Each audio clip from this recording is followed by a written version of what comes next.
안녕하세요. 오토교 김정윤입니다. 네, 안녕하세요. 김창인입니다. 안녕하세요. 양핀입니다. 차주님. 네.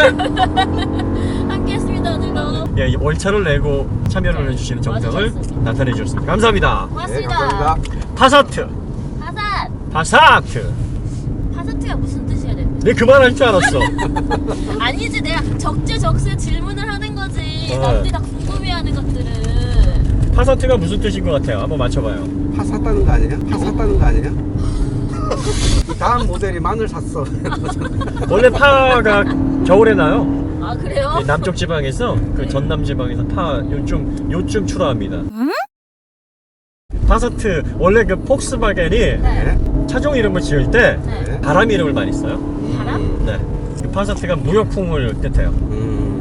1911년에 함부르크의 범선 경주 대회에서 네. 1등을 한 그 범선이 있는데 네. 그 범선 이름이 파사트였어요. 당시에는 배 타고 무역했으니까 전 세계적으로 잘 팔려나가라 뭐 이런 뜻으로 이제 만든 이름인 것 같아요.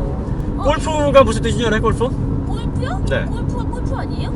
골프가 그 보통 운동하는 치는 거 골프 아니에요? 얘기하는 줄 알고 있죠? 아니에요? 멕시코만을 따라 흐르는 해류, 네. 바람을 뜻하는 와, 진짜? 명칭이에요. 골프가. 그러니까 독일어로 골프, G-U-L-F예요. 아, 정말요? 네. 그런데 나 이제 진짜 몰랐어. 지금은 미국에서 많이 판매되고 하다 보니까 예, 골프랑 이름이 같아졌죠. 와, 나 네. 진짜 몰랐네. 둘 다 비슷한 이름을 쓰는군요. 네, 그렇게. 시로코는 사하라 사막에서 부는 뜨거운 바람을 말해요. 시로코. 제타는 초고속 제트 기류. 아, 제트기류. 네, 제트 기류를 얘기합니다. 그러니까 거의 바람 이름입니다. 그러니까 주요 차종은 그렇게 해서 이름을 지어요. 그럼 이름 괜찮죠? 네, 멋있네요. 네, 이거 멋있어요. 알고 들으니까. 네, 파사트는 무역풍. 그래서 이 차가 지금 8세대까지 나왔고 네. 전 세계에서 2,200만 대 판매가 된 주요 세대입니다. 엄청나게 많이 판매됐어요. 그러네요. 전 세계에서 제일 많이 판매된 차가 무슨 차인 줄 알아요? 파사트. 저렇게 단순해. 아이고야. 내가 계속 떡밥을 그렇게 줄 줄 알아? 아, 정답 골프. 아니에요. 아니에요? 네. 놀랍게도 토요타 코로나입니다. 아, 정말요? 토요타 코로나가 4천만 대 누적 판매. 와. 부동의 일입니다. 네. 전 세계에서 그 기록 깰 만한 차가 그러게, 아직까지 쉽지 않겠네요. 없어요. 자, 그 다음에 골프가 2등인데. 골프가 저거 3천만 맞췄죠? 대. 3천만 대가 좀 넘어요. 순위권 맞췄다. 네. 3위는요? 뭐 그렇게 따지면 뭐 다 조사했나 내가? 다 기억하나? 이만 모를 때도 저런다.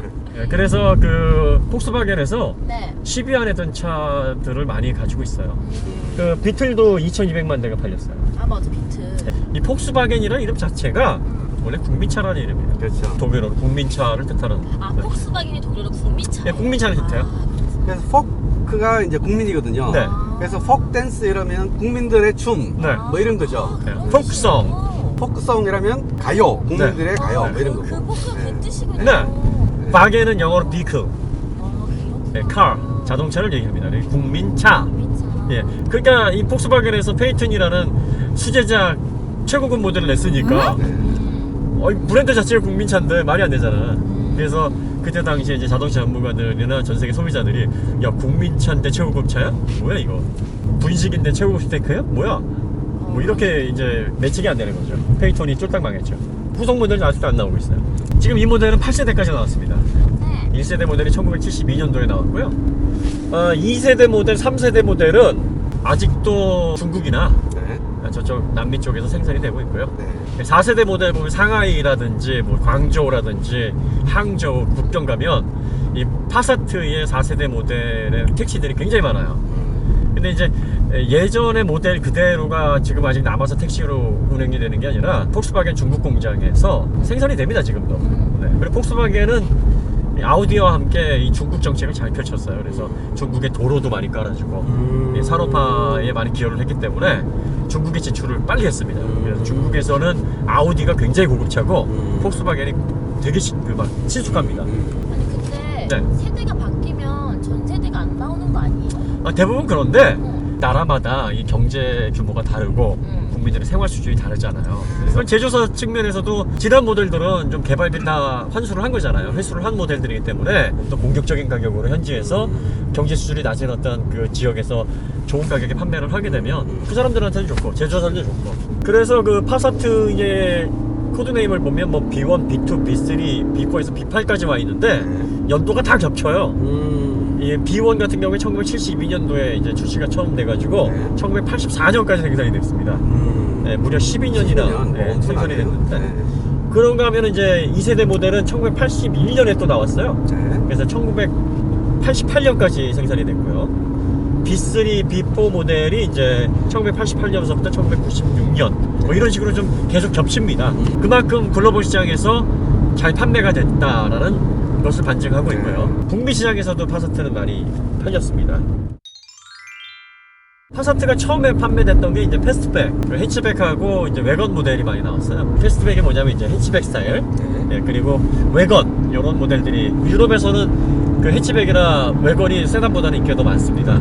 북미 시장에서도 해치백이 먼저 출시가 됐어요. 외건하고. 그래서 1세대 모델이 그 파사트라고 안 불리고 이제 대시어라는 모델로 판매가 됐었어요. 그리고 요게 이제 뭐 나라마다 이름이 좀 많이 달리 나갔던 그런 모델이기도 합니다. 중국에서 뭐 산타나, 멕시코에서 코르사, 남미에서 캐럿, 또 북미에서는 그 대셔라고 판매가 됐다가 나중에 퀀텀이라고도 판매가 됐고요. 네. 원래 이제 유럽에서 파사트였고요. 그만큼 이제 글로벌 시장에서 스테디셀러로 판매가 된 모델이다. 검증된 모델이다. 네. 8세대 모델은 2014년에 출시가 됐고요. 내년에 바뀝니다. 내년에 이제 바뀌게 되는데, 요게 이제 2015년 9월에 디젤 게이트가 터지면서 폭스바겐이 2년 정도 이제 정상적으로 못했습니다. 우리나라에서도 판매 금지 처분을 받았고요. 디젤 게이트가 터지고 나서 또 인증 서류 조작을 했어요. 그래가지고 80대 차종이 인증이 취소되는 바람에 21만 대가 인증 취소가 되는 초유의 사태가 발생을 했었죠. 폭스바겐 사태에 대해서 양PD 알고 있는 게 있나요? 폭스바겐 사태요? 네, 디젤 게이트 아는 대로 한번 얘기해 보세요. 디젤 그걸 속였잖아요. 디젤을 속였어? 디젤 환경 규제 네.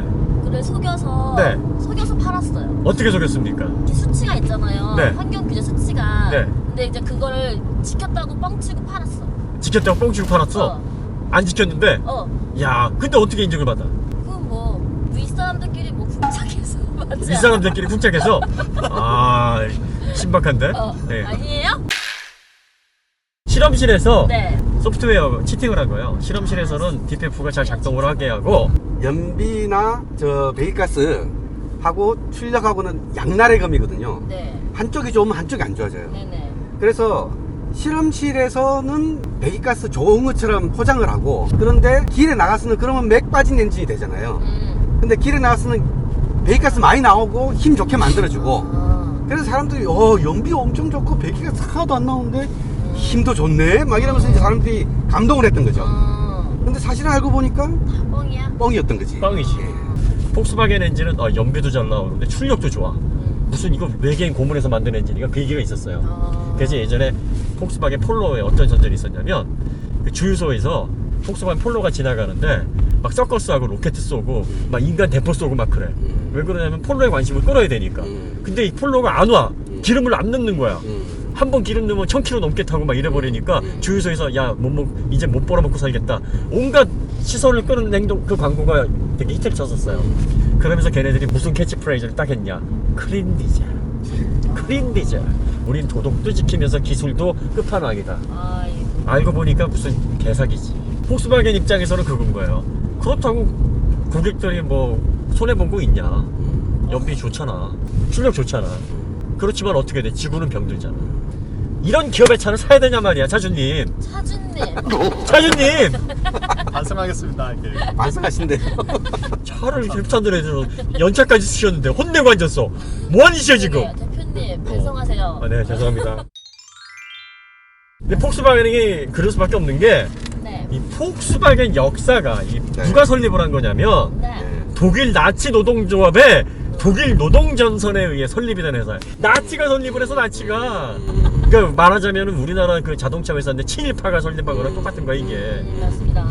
그러니까 이게 출발이 좋아야 돼. 맞아요. 출생이 이러니까 도덕적으로 이게 큰 결함이 이래서 생기는 게 아닌가. 맞습니다. 그러니까 출신 성분이 좋아야 돼. 양PD가 출신 성분이 좋잖아. 기가 막히죠. 기가 막히잖아. 그건 이렇게 사람이 착하고. 근데 돌연변이라서 저런 참 쓸데없는.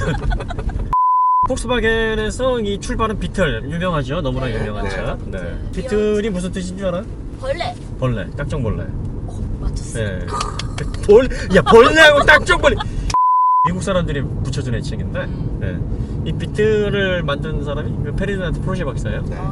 페르디난드 포르쉐 박사는 1890년대 이미 하이브리드, 직렬 하이브리드 차를 만들었어요. 그 시속 57km인가요? 예, 이 정도 나는 속도 나는 직렬 하이브리드를 만들 정도로 천재였습니다. 처음에 다임러에서 근무했어요.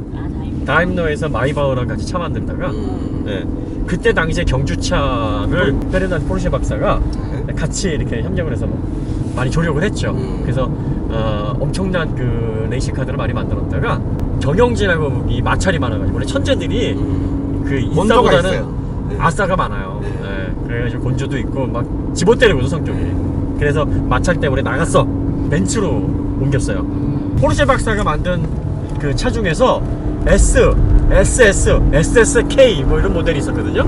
예, 이런 차들이 메르세데스 140년 역사상 가장 훌륭한 걸작의 스포츠카다라는 아직도 거의 그 극찬을 받고 있는 차입니다. 진짜 베트카 같이 생겼어. 그 당시에 이런 디자인에 이런 성능의 차가 나올 수 있을까? 정말 외계인이 뭐 흘리고 가가지고 그거 개조한 게 아닐까 싶을 정도로 어마무시한 비주얼의 차를 페르디난드 포르쉐 박사가 만들어냈습니다. 우리가 뭐 자동차 역사를 뒤지면서 뭐 프리드리히 칼 벤츠를 자동차 아버지라고 하는데 현대 자동차의 그 발전 기간을 만들어낸 두 천재 엔지니어 하면 비렐름 마이바흐하고 페르디난드 포르쉐 박사 이 두 사람을 뽑아요. 네, 두 사람이 없었으면 아마 오늘날 우리가 여기 앉아서 이렇게 신나게 시승도 아마 못했을 수도 있어요. 그런 엄청난 천재 과학자였는데 나치의 조력자였다. 내가 1933년에 아돌프 히틀러가 이제 그 천재 공학자인 페르디난드 포르쉐 박사를 불러요. 그러면서 오다를 하나 줍니다. 어떻게 명령을 하냐면 두세 명이 탈 수 있고 그 다음에 7리터 기름으로 100km를 주행할 수 있고 가격은 1000마르크를 넘지 말아야 되고 왜 이런 차를 만들어라.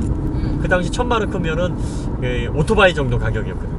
네, 굉장히 까다로운 조건이었대요. 그래서 나중에 이제 저서에다 뭐라 쓰냐면 야 이거 만드는데 정말 머리 깨지는 줄 알았다.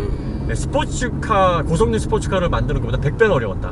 그러니까 오늘날에도 마찬가지예요. 오늘날 제수사에서도 싸고 그렇죠. 내구성 뛰어나고 연비 좋고 성능 잘 나오고 이런 차 만드는 게 이 포르쉐라든지 뭐 페라리 이런 차 만드는 것보다 훨씬 어려워요. 하지만 이제 2차 세계대전이 발발을 하면서 차가 양산은 되질 못해요.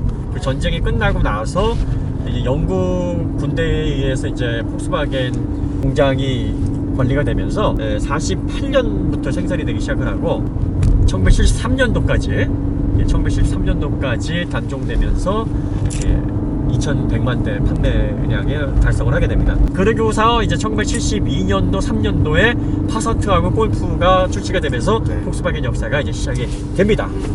그래서 우리가 정리를 해보면 폭스바겐은 나치가 설립한 회사다. 그리고 폭스바겐은 페르디난드 포르쉐 박사가 1933년도에 비틀 그 프로젝트에 착수를 해서 1937년도에 이제 차를 만들어내면서 시작이 됐다. 예. 그래서 페르디난드 포르쉐 박사도 나치에 협력했던 전범이다. 그래서 20개월 옥살이를 하지만 재능이 워낙 뛰어나서 풀려나서 1952년도에 이제 포르쉐라는 회사를 본격적으로 설립을 해서 오늘날의 포르쉐가 이제 그런 식으로 발전을 했다. 이런 식으로 이제 정리가 되는 겁니다. 폭스바겐이 뭐 친근감이 그렇게 덜 가긴 하지만 그래도 이제 저력 하나는 무시할 수 없는 게 출발을 그렇게 저렴한 차로 다양한 성능, 다양한 조건을 만족시키도록 만들어 왔기 때문에 그러니까 결국은 가성비가 워낙 좋은 차들을 만들어냈다는 거잖아요. 그렇죠. 그렇기 때문에 이제 많은 사람들의 사랑을 받을 수밖에 없는 상황이 되는 거죠. 그렇죠. 그러다 보니까 정말 몇 사람만의 사랑을 받는 레어한 차들, 슈퍼카 수익성 안 남는 그런 회사들을 점점점 잡아먹는 거잖아요. 그렇죠. 참 대단한 것 같아요. 맞아요. 폭스바겐이 지금 상당히 산하 브랜드가 많아요. 1990년도에 체코의 스코다를 인수를 하면서 유럽 최고의 그 제1의 자동차 회사로 급부상을 합니다. 그러고 나서 이제 본격적인 인수 합병을 하는데 스카니아를 비롯해서 상용차 많이 만드는 스카니아, 뭐 트럭이라든지 뭐 덤프 많이 생산하죠. 그 스카니아를 비롯해서 바이크의 페라리, 두카티, 그 다음에 고급차의 대명사 벤틀리, 람보르기니, 부가티 베이론, 그 다음에 세아트, 만, 포르쉐 이게 다 폭스바겐 산업입니다. 오 진짜? 네, 폭스바겐에서 다 가지고 있는 브랜드입니다. 아우디도 폭스바겐 산업입니다. 짱이다. 짱입니까? 말만 국민차지 짱인데요? 네, 말만 국민차지. 뭐 그냥 웬만한 브랜드는 다 가지고 있어요.